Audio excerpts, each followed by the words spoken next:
All right, Sean Zittel here with one of the great fighters of the last 25 years, one of the great punchers in boxing history, the 5-division champ himself, Nonito Donaire, the Filipino Flash. Nonito, I know you love boxing.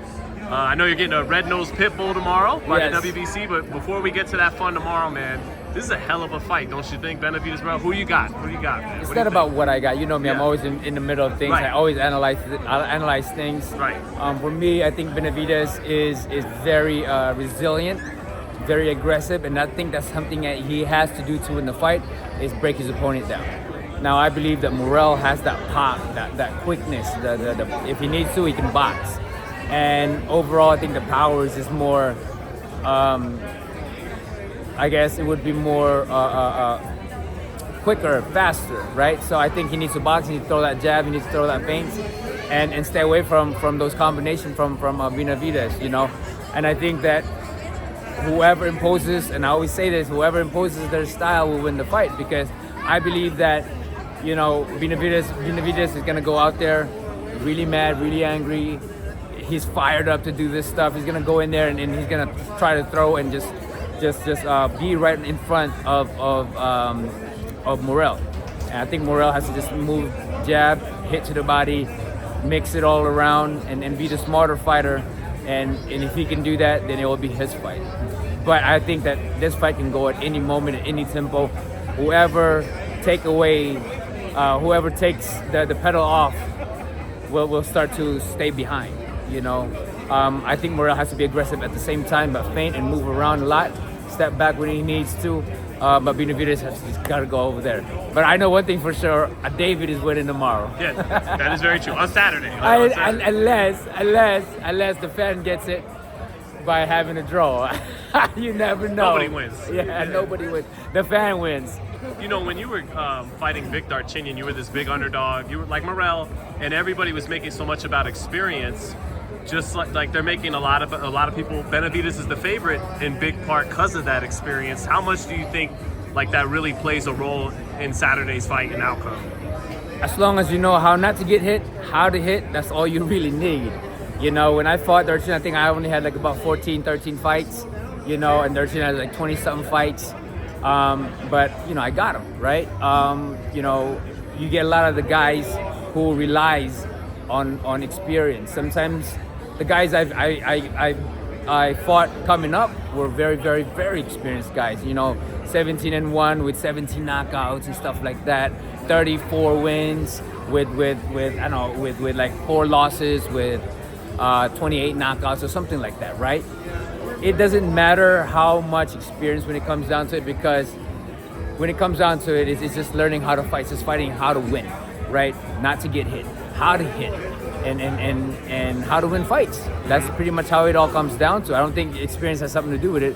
Yes, experience might help you save if you get hurt, or might be smart enough to set you up this and this and that. But if you're the type of person that knows not to get hit, you're not gonna fall for a trap. You know what I mean? So right. I don't think it's a big thing for experience in this fight, at least.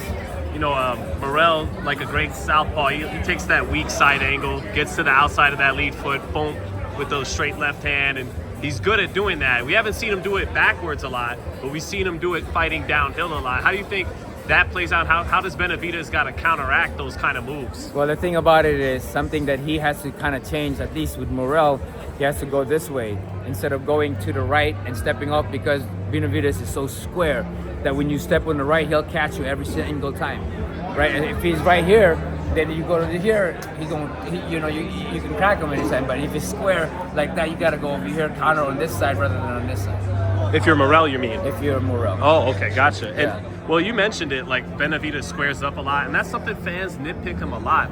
Like Morrell's calling him RoboCop, like you just come forward and square yourself up. Is there underrated craft to Benavidez's pressure game that people are overlooking, the subtleties of the sweeps, or no? The thing about it is, if you're squared up, you're coming in there, as long as you got a good defense, not to get hit with stupid stuff, I think that you're going to be a very, very difficult fighter to maneuver around.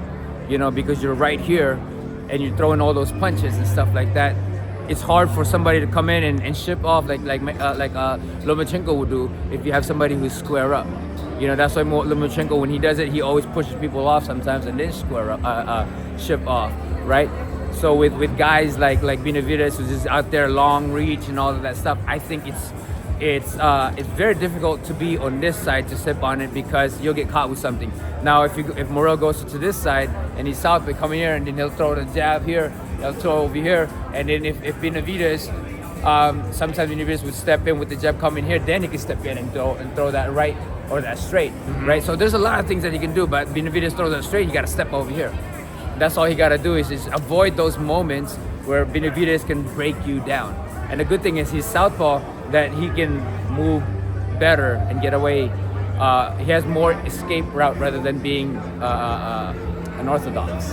If you were preparing for these guys as a fight, say you were 175-pound Nonito Donaire in your prime, in your 20s, who do you feel like would be the more difficult guy to prepare? The pressure of Benavidez or all the athleticism of Morrell? I mean, if you have a good pressure and great defensive capabilities, those guys are hard to fight. But Morrell, Benavidez tends to not worry too much about his defense, and for me, I always look in between those shots. With Morrell, those are the guys that are harder for me. Unless he's aggressive, then I can counter him because I'm a counter puncher, right?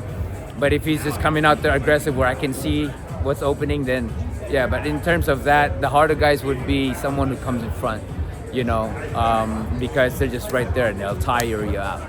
I'm trying to just get a beat on who do you give the slightest of edges to, and I would say I'm gonna go with skills, and I would go with Morrell on that in terms of throwing the jab, feinting, as long as he does it, and he's southpaw too, so he's capable. But he's capable of doing it. He's capable of doing it because I don't really believe that the overall experience. I don't get me wrong, I love Benavidez, man. Benavidez is fucking amazing. He got a big old heart, but since no one's betting on Morrell, I'm gonna go with somebody who's the underdog. That's always been me. Hey, I got it out of you, man. I got you to give the slightest of edges in this tough fight. Because you guys got Benavidez, everybody got Benavidez and all that stuff. You know what? Hey, I always make it different. I'm like, you know what? Hey, listen, I'm gonna go with underdog. That's why. But I love both guys, man. Both guys are tremendous, and boxing needs to happen. This fight needs to happen.